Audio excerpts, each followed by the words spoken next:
kalau bahasa sekarangnya ada metodologi yang beliau pakai, yaitu definisi dulu. Beliau mendefinisikan masalah tentang pribadi itu. Pada halaman 4 kami bacakan, jika kita katakan bahwa pribadi itu sebagai berikut. Pertama, kumpulan sifat dan kelebihan diri yang menunjukkan kelebihan seseorang daripada orang lain. Sehingga ada manusia besar dan ada manusia kecil. Pada bagian 2, beliau sampaikan kumpulan sifat, akal, budi, kemauan, cita-cita, sampai pada bentuk tubuh. Hal itu menyebabkan harga kemanusiaan seseorang berbeda dengan yang lainnya. Jadi dari kelebihan diri yang ada pada diri seseorang, kemudian kumpulan sifat, akal, budi, kemauan, dan yang semisalnya itu, inilah yang akan menjadi pembeda atau dalam tanda petik tadi harga kemanusiaan, harga manusia antara satu orang dengan orang yang lain. Ada manusia besar dalam pandangan orang, ada pula manusia kerdil, ada pula manusia kecil, ada pula manusia yang hidupnya rata-rata. Itu semua tergantung bagaimana mereka berusaha untuk mengembangkan potensi yang ada dalam dirinya itu.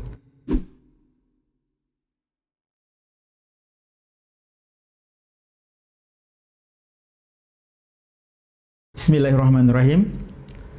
Alhamdulillahirabbil alamin. Wassalatu wassalamu ala Rasulillah wa ala alihi wa sahbihi ajmain. Amma ba'du. Tuan-tuan, puan-puan, Assalamualaikum warahmatullahi wabarakatuh. Alhamdulillah pada kesempatan kali ini kita masih berada dalam program Jelajah karya Buya Hamka. Kali ini kita akan membedah buku karya Buya Hamka bertajuk Pribadi Hebat.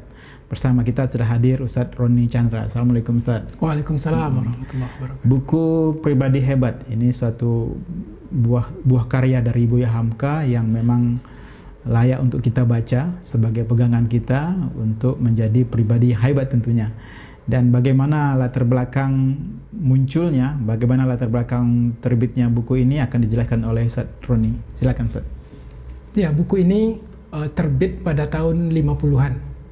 Ketika itu Buya Hamka baru pindah ke Jakarta. Jadi di akhir tahun 49 beliau pindah dari Sumatera Barat ke Jakarta. Sebelumnya itu beliau menetap cukup lama di Kota Medan. Jadi di akhir tahun 1949 yang mengiringi kelahiran atau kehadiran buku ini, pada saat itu pula Indonesia baru 5 tahun merdeka. Jadi kemunculan buku ini beliau maksudkan untuk mengisi kemerdekaan dengan melahirkan pribadi yang berkualitas, pribadi yang sadar akan dirinya dan yang akan mengisi ruang kemerdekaan bangsa yang baru saja terjadi. Berarti ini sebagai bekal bagi anak bangsa ya bukunya ini. Iya, ini bisa kita sebut beliau memang seakan-akan sedang menanam saham, menanam modal untuk mengisi jiwa-jiwa yang baru saja lepas dari penjajahan, karena di sini juga beliau mengungkap tentang penjajahan Belanda, bagaimana mindernya kita, tak terbayangkan sebelumnya bahwa kita akan bisa melepaskan diri dari kekuatan penjajah, kemudian juga datang penjajah Jepang, itu belum terbayangkan ketika itu. Kemudian di tengah kebingungan tersebut, kita diberikan Allah kemerdekaan, dan dengan apa kemerdekaan tersebut diisi? Maka disinilah beliau mengambil peran, mengambil posisi, atau ada ruang kosong yang kemudian beliau lihat dan beliau coba untuk mengisinya dengan membina pribadi-pribadi bangsa ini. Soal pribadi ya, ini ada kata kunci pribadi. Berarti ini adalah buku pengembangan diri gitu ya, motivasi pengembangan diri ya. Betul sekali. Dan kalau boleh disebut, buku ini bisa jadi adalah buku pertama tentang pengembangan diri di Indonesia yang ditulis oleh penulis Indonesia. Sebab kita tahu pada tahun 90-an, tahun 2000-an itu cukup banyak buku-buku tentang pengembangan diri. Baik itu dari penulis-penulis luar negeri, buku terjemahan, ataupun yang muncul dari penulis dalam negeri. Mungkin kita juga pernah melihat, membaca buku bagaimana berpikir dan berjiwa besar, bagaimana mengembangkan potensi-potensi yang ada, bahkan sampai pada tahap untuk pengembangan anak-anak sekolah pun tuh ada buku-buku khusus untuk melejitkan kecerdasan, bagaimana kegemaran untuk supaya membayangkan buku itu seperti sepotong pizza. Jadi bagaimana menumbuhkan kesadaran untuk membaca, dan dari pembacaan tersebut akan berkembanglah potensi yang ada pada diri seorang anak. Dan Buya Hamka itu sudah memulainya pada tahun 50-an. Oh, luar biasa ya. Di sini beliau termasuk atau bisa jadi kami sebut orang yang pertama mencoba untuk mengembangkan pribadi. Bagaimana memunculkan pribadi? Dijelaskan dari situ. Memunculkan seorang pribadi yang hebat ya di sini ya. Ini buku ini awalnya memang berjudul hanya pribadi saja. Setelah terbitan terbaru ditambah ada kata-kata hebatnya memaknai dari apa yang ada dalam buku ini. Pada penjelasan awal dalam buku pribadi hebat ini, Buya Hamka mengupas atau menjelaskan kepada kita tentang apa itu pribadi. Jadi beliau langsung masuk kepada pokok permasalahan sebelum nanti berusaha untuk mengembangkan potensi apa yang ada pada diri seseorang itu. Pengertian dari pribadi dari itu definisi. definisi. Jadi beliau sudah coba pula untuk menampilkan diri sebagai seorang yang berbicara tidak hanya berdasarkan apa yang teringat atau apa yang mesti dikerjakan, tetapi juga kalau bahasa sekarangnya ada metodologi yang beliau pakai, yaitu definisi dulu. Belum mendefinisikan masalah tentang pribadi itu. Pada halaman 4 kami bacakan, jika kita katakan bahwa pribadi itu sebagai berikut. Pertama, kumpulan sifat dan kelebihan diri yang menunjukkan kelebihan seseorang daripada orang lain. Sehingga ada manusia besar dan ada manusia kecil. Pada bagian 2, beliau sampaikan kumpulan sifat, akal, budi, kemauan, cita-cita, sampai pada bentuk tubuh. Hal itu menyebabkan harga kemanusiaan seseorang berbeda dengan yang lainnya. Jadi dari kelebihan diri yang ada pada diri seseorang, kemudian kumpulan sifat, akal, budi, kemauan, dan yang semisalnya itu, inilah yang akan menjadi pembeda atau dalam tanda petik tadi harga kemanusiaan, harga manusia antara satu orang dengan orang yang lain. Ada manusia besar dalam pandangan orang, ada pula manusia kerdil, ada pula manusia kecil, ada pula manusia yang hidupnya rata-rata. Itu semua tergantung bagaimana mereka berusaha untuk mengembangkan potensi yang ada dalam dirinya itu. Apakah situ dijelaskan bahwa setiap orang itu punya fitrah yang sama ya? Untuk menjadi orang hebat atau menjadi orang lemah? Iya, semua mempunyai kesempatan dan peluang yang sama. Tinggal bagaimana kemudian orang tadi berusaha untuk mengoptimalkan. Di sini Buya Hamka memberikan kepada kita beberapa semacam panduan atau beberapa gambaran bagaimana pribadi itu bisa menjadi pribadi yang luar biasa, pribadi yang hebat dengan panduan-panduan atau beberapa kriteria yang beliau sebutkan di sini. Pada bagian lain, masih dalam penjelasan tentang pribadi ini, beliau menyebut tinggi rendahnya pribadi seseorang adalah karena usaha hidupnya, caranya berpikir, tepatnya berhitung, memperhitungkan suatu tindakan yang akan diperbuatnya atau tidak, jauhnya memandang, dan kuatnya semangat diri sendiri. Jadi ini bagaimana pribadi itu akan bisa berkembang atau tidaknya tergantung kepada apa yang diusahakan dalam hidupnya.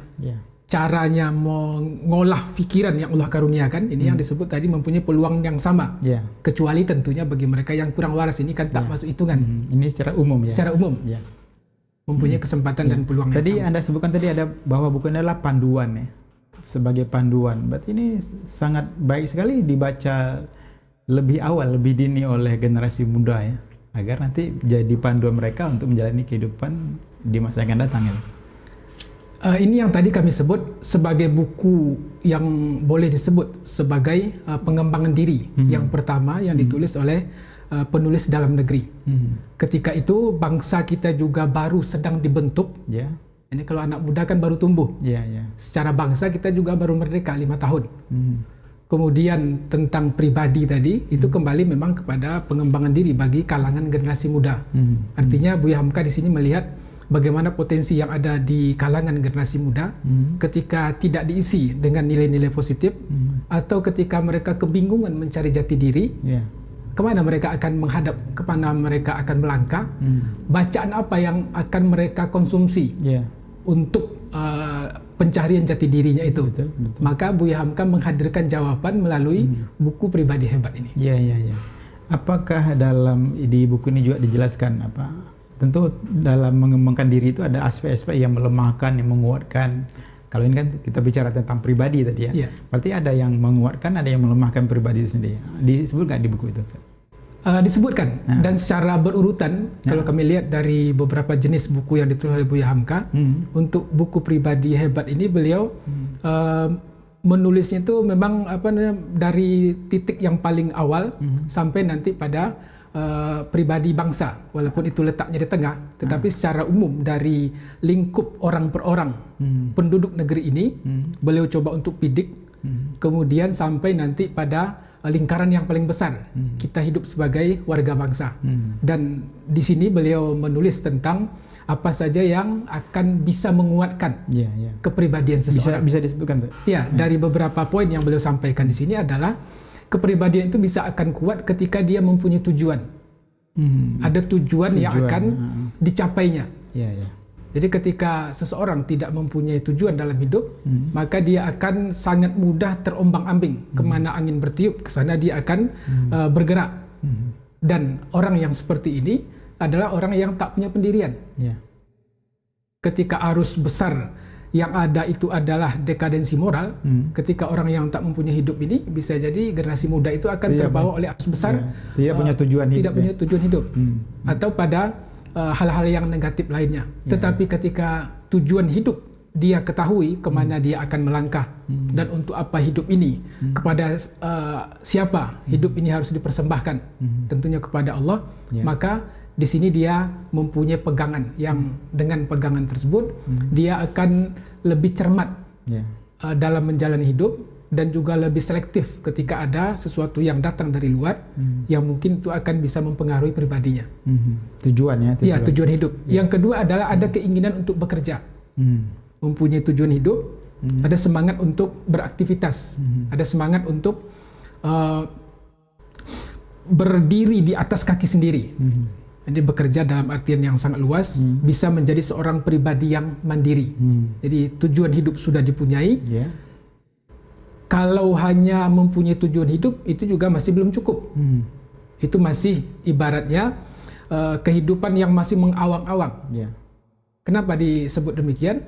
Karena apalah artinya mempunyai tujuan ini dan itu yang muluk-muluk, sementara dia tidak berpijak di daratan, tidak berpijak di bumi. Pijakan bumi itu adalah bekerja, berusaha. Ini yang membuat seseorang nantinya akan bisa mandiri, membuat dia bisa berdikari. Pada bagian lain beliau sebutkan adalah adanya pengaruh agama dan iman, adanya pengaruh solat dan ibadah. Nah, di mana itu letaknya? Tentang masih menguatkan pribadi tadi.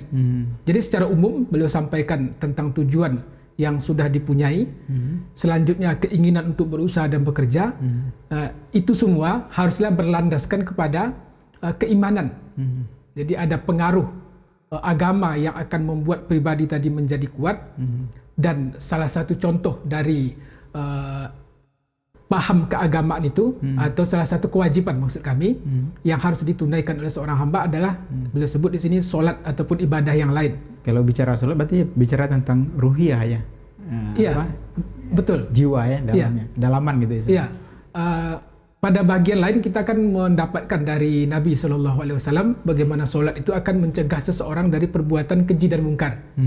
Jadi ketika tujuan sudah dia punyai, tetapi tidak diiringi dengan pelaksanaan ibadah bagi seorang muslim, tentunya itu akan membuat dia masih jauh dari harapan pribadi yang kuat, pribadi yang sempurna. Hanya dalam tanda petik Islam KTP, begitulah istilahnya. Selama dia tidak melaksanakan ibadah tadi, dan itu tidak akan menguatkan pribadinya. Tadi tujuan, terus yang menguatkan tujuan, kemudian semangat bekerja, semangat untuk bekerja, kemudian ada pengaruh agama unsur agama dalam untuk menguatkan itu. Kemudian dalam yang melemahkan pribadi, yang melemahkan ini saling saling ini berkaitan ibarat dua sisi mata uang yang ketika satunya kosong maka uang tersebut tak akan bisa kita belanjakan. Demikian pula dengan pribadi kita, ada sesuatu yang bisa menguatkannya, tapi ketika seseorang tidak waspada atau tidak memahami apa yang akan bisa menjerumuskan dirinya menjadi pribadi yang lemah ataupun pribadi yang hina, maka bisa jadi dia akan terseret oleh arus besar yang datang silih berganti. Bagaimana pada tahun 50-an itu bangsa yang baru merdeka harusnya kan diisi dengan orang-orang yang berkompeten untuk mengelola negeri yang baru saja dibentuk ini. Kemudian beliau secara lebih khusus masuk kepada personal anak bangsa atau orang-orang yang mungkin ketika itu sudah memang layak untuk memangku jabatan kekuasaan, tetapi siapa yang akan melanjutkan? Nah, inilah yang beliau siapkan dengan buku ini. Hal-hal yang bisa yang melemahkan kepribadian seseorang adalah pertama itu ketika seseorang menjadi bayang-bayang orang lain. Jadi ketika seseorang menjadi bayang-bayang orang lain. Ini secara umum. Bukan menjadi dirinya sendiri ya? Ya, dia tidak menjadi diri sendiri. Kalau sebagai Muslim tentunya kita juga akan mengikuti contoh tauladan kita Nabi Muhammad SAW. Tetapi beliau di sini mengingatkan kepada kita semua untuk tidak menduplikasi pribadi orang lain. Sebab kamu itu mempunyai kepribadian sendiri. Pribadi yang unik ya? Ya, pribadi. Masing-masing orang kan suatu ada yang unik dari ciptaan Allah. Keistimewaan sendiri ya? Ya, sampai pada orang yang kembar pun itu mereka mempunyai kepribadian yang unik di masing-masing anak yang kembar tersebut. Apalagi kita yang memang bukan seorang anak yang kembar, tentunya mempunyai kepribadian masing-masing ketika potensi yang ada dalam diri tersebut digali. Maka jangan sampai kamu menjadi bayang-bayang orang lain. Untuk tahap awal itu bisa jadi memang ada kecenderungan untuk mengidolakan seseorang, kemudian berpenampilan dengan orang yang diidolakan itu, menduplikasi personal tertentu. Tetapi dalam tahap selanjutnya, ketika hal yang demikian diteruskan, ini tidak akan memunculkan dirimu sendiri. Kamu hanya menjadi duplikasi dari orang yang kamu idolai. Sementara kamu bisa jadi mempunyai potensi yang lebih dari orang tersebut. Sebab itu adalah rahasia Allah ketika seseorang menggali potensi yang ada pada dirinya. Jadi jangan sampai menjadi bayang-bayang orang lain. Sebab ini akan melemahkan kepribadianmu. Ada lagi yang dijelaskan selain menjadi bayang-bayang itu? Yang melemahkan. Selanjutnya adalah tentang menjadi benalu. Menjadi benalu. Jadi jangan sampai seseorang itu menjadi benalu, itu kan sesuatu yang merusak. Ketika dia numpang dan itu merusak. Dia. Ketika seseorang mempunyai sifat benalu, dia menempel ke salah satu batang pohon, dan pohon itu dibuatnya tidak tumbuh berkembang dengan baik. Kalaupun kamu mungkin berguru pada seseorang, maka sifat benalu ini harus dihindari. Dan kalaupun itu kamu tidak menjadi bayang-bayang orang, seperti bahasan beliau yang pertama tadi, sudah tidak lagi bergantung dengan orang lain, tapi sifat benalu ini juga tidak baik untuk dipertahankan. Karena dalam pandangan kita secara umum, benalu ini kan sesuatu yang merusak, sesuatu yang merugikan. Jadi jangan sampai kamu itu menjadi orang yang merugikan, sebab itu akan melemahkan dirimu sendiri. Ada dua ya, paling tidak ya, yang bisa diungkap. Masih ada ya? Ada ikatan adat lama Pusaka Usang, ini tentang pola-pola pengembangan diri itu yang tidak mengikuti perkembangan zaman. Walaupun pada umumnya niat baik orang-orang tua dahulu juga ingin anaknya sukses, tetapi bisa jadi pola-pola pengembangan itu mungkin harus juga disesuaikan dengan temuan-temuan modern.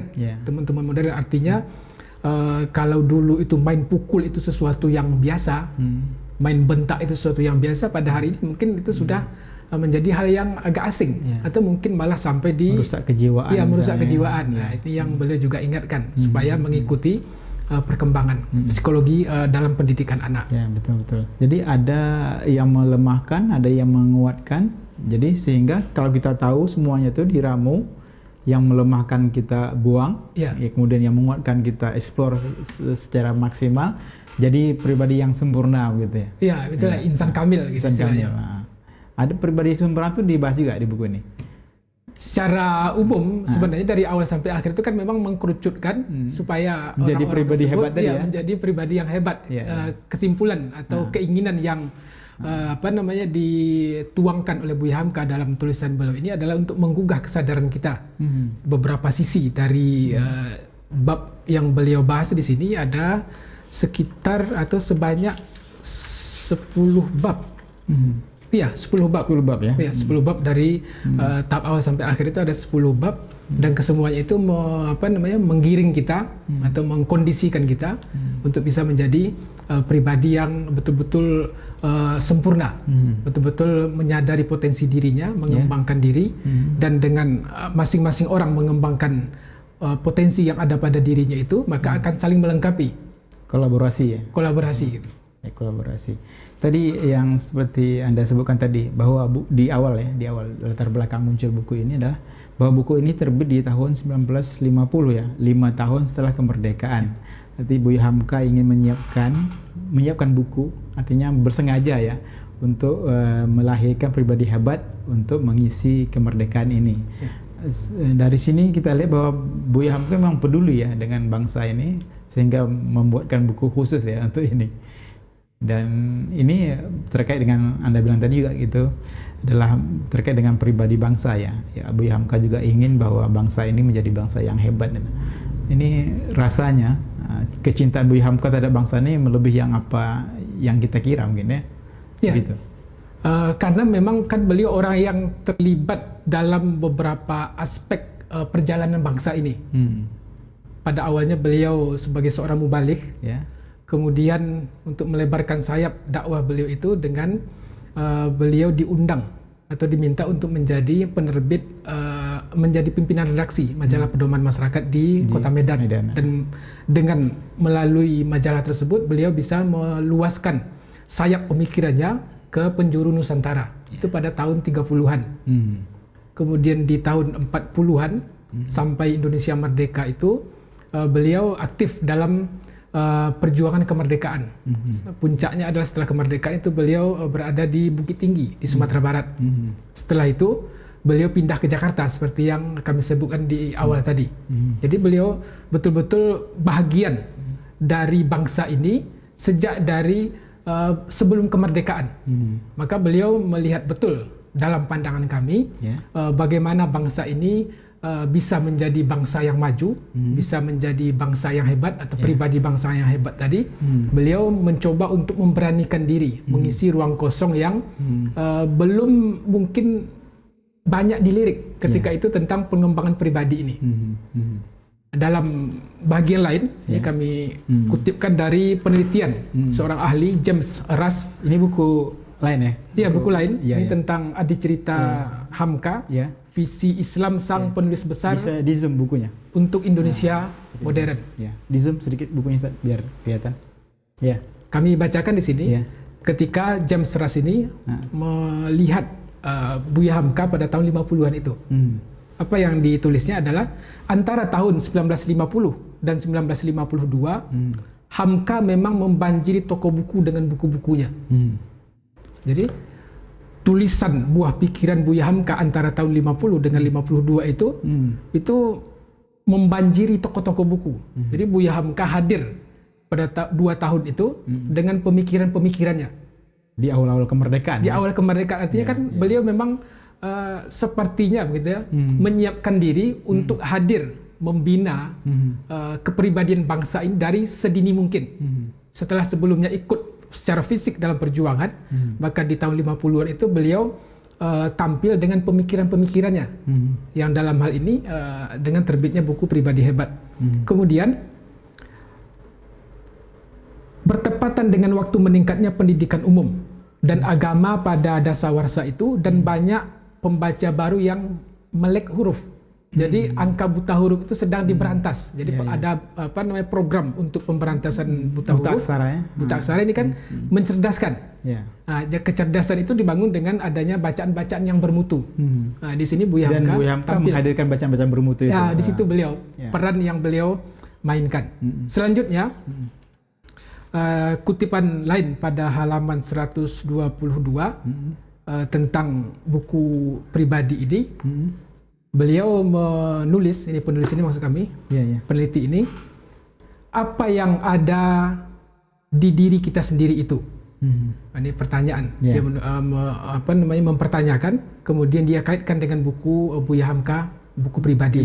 Hamka menulis satu buku tentang perkara diri sendiri atau pribadi pada tahun 1950-an. Dalam buku pengembangan diri pendek tersebut, Hamka bertanya, pada zaman seperti saat ini, siapakah orang yang bisa bangkit melebihi yang lain dan menjadi pembentuk sejarah? Jadi bahagian dari apa yang dilakukan oleh Buya Hamka ini adalah untuk membentuk cetak biru sejarah perjalanan bangsa ini ke masa depan. Pada halaman selanjutnya, kita harus melepaskan diri dari sisa-sisa mentalitas kolonial dan berhenti menganggap diri kita kecil dan kalah dari segala yang berbau Belanda. Jadi ini beliau berusaha untuk menghilangkan sifat minder. Jadi gagap ketika baru merdeka, dan sifat minder tersebut harus dihilangkan sehingga kita kembali kepada jati diri sebagai seorang muslim yang juga mempunyai kepribadian yang hebat, atau kuntum khaira ummah dalam surah Ali Imran itu. Kamu itu adalah umat, pribadi yang terbaik ketika menyadari tentang potensi yang Allah karuniakan kepada diri kita. Baik Ustaz. Terima kasih banyak Ustaz. Alhamdulillah pemirsa, itu tadi bedah dari buku Pribadi Hebat yang ditulis oleh Buya Hamka. Banyak hal yang kita dapat dari penjelasan dari Ustaz Roni tadi, bahwa memang buku ini recommended ya, dan sangat disarankan untuk dibaca lebih awal oleh generasi kita, lebih baik, karena memang isi dari buku ini mengajak kita untuk menjadi pribadi yang baik, mengetahui tujuan hidup kita, mengetahui apa hal-hal yang bisa melemahkan dan hal-hal yang bisa menguatkan seorang pribadi itu sehingga pribadi kita menjadi sempurna. Dan ini adalah bekal kita, bekal bagi setiap kita, setiap orang untuk menjadi berperan lebih dalam berkehidupan dan berbangsa ini. Demikian program kami kali ini, program Jelajah Karya Buya Hamka dengan tajuk buku beliau bertajuk Pribadi Hebat. Sampai jumpa. Assalamualaikum warahmatullahi wabarakatuh.